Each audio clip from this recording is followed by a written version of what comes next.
Imagine this. You're a prisoner, and you've just been sent to jail, along with another prisoner, both of you having zero communication. A judge sees first the other prisoner, and then you, and gives each of you a choice, to help or to not help. He tells you that if both of you decide to help each other, then you will each be given a sentence of just 1 year. However, if you both instead decide to not help each other, you will each be given a sentence of 3 years. And if one of you decides to help, but then the other does not, the one who didn't will be given just the 1 year sentence, while the one who did will be given the maximum 5-year sentence.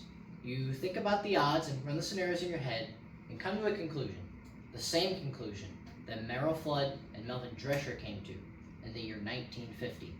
You see, this game, the prisoner's dilemma, is something that you play every time you interact with others. Just like the prisoners have to choose to help or not help, you have to choose whether to cooperate or not cooperate. And much like the prisoners, you may come to the same conclusion that you should not cooperate and just think about yourself. However, there's one key difference between us and the prisoners. We have communication. We're not in separated cells. We can work together. And when we cooperate, just like how the prisoners will receive the lowest possible sentence, we will receive the maximum possible benefit. Today I'm going to illustrate how cooperation helps us economically, socially, and politically. Let's dive in. So first of all, how does cooperation help us economically? Well, according to a Harvard Business Review by Adam Brandenburger and Barry Nelbuff, cooperation helps us in the workplace by fostering trust and friendship and allowing workers to do better quality things. Imagine you are in your workplace and you just did not get along with your coworkers. You really disliked them, you were constantly stressed around them, and it was just not a good experience. You likely wouldn't be able to get as better stuff done or even as much done because it would just be a bad environment. However, if you were instead able to trust and rely on these people, you could probably do such better work and by much more frequently. And this same logic even applies to students in schools, where they receive the exact same benefits: trust and friendship and better quality work. I myself know that when I'm in a group project, it is oftentimes a great experience for me and my fellow classmates to enjoy it and hang out with friends and split the workload or not get feedback so they can do better things. Clearly, cooperation is very important economically. And now let's move on to the social side of things, and how is cooperation going to help us there? Well, according to the National Institute of Health, cooperation helps us socially through two key things: cohesion and repetition. First, the cohesion, and let's think of some examples to help explain this. Take many families, who many of them are very trusting and loving.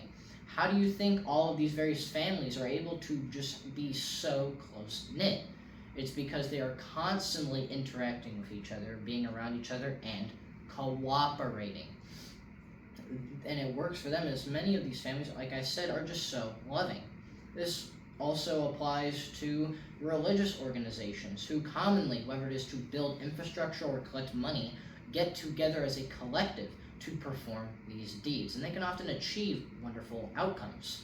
There's even just simple friend groups who, in order to be maintained, they must come together and interact, hang out and talk, or else they just fall apart.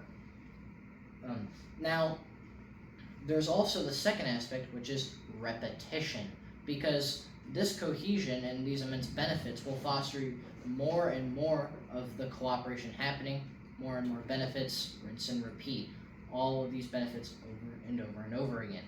Clearly, cooperation also is immensely helpful socially. But now let's move on to the final aspect, the political side of cooperation. And this is very important, as whether you like it or not, the political outcomes in your society impact you greatly.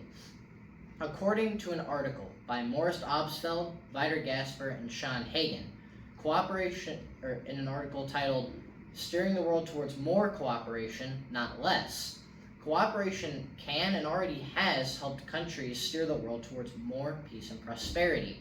Let me give you an example. Towards the end of the Cold War, both the US and Russia had these huge stockpiles of nuclear weapons just waiting, begging to be fired. However, these countries were able to realize, hey, it's probably not a good idea to just be able to blow each other up. And so they gradually reduced the number of nuclear weapons, maybe not to zero, but at least a little bit, which helps keep us safer. Now, of course, it is a huge issue on a global scale, but it matters to the local scale too. There are, say, student governments who have to interact with students and teachers and actually communicate and get together in order to facilitate any change in the school. I myself, being part of my own student government, have to do these exact things. We get together, we assemble to discuss various topics, and from simple to big, in order to better the school.